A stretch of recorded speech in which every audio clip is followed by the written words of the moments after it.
I'm going to walk you through how to run diagnostics if potentially there's an issue with your refrigeration system. When we run the diagnostics, we need external and remote to both be disabled. Walk you through that real quick. Off button, press and hold mode till its screen changes.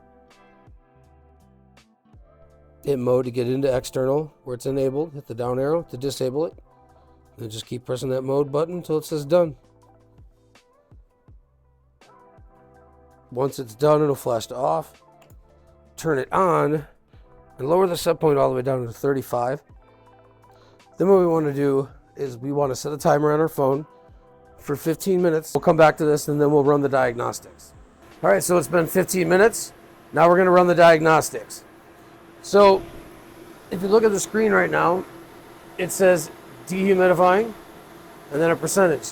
We're going to press and hold the mode and up arrow together until that dehumidifying changes to air sampling. And that air sampling and the number, that's your first number. You're gonna hit the up arrow, that's your second number. The up arrow one more time, and that's your third number. Those are the three numbers, that's it.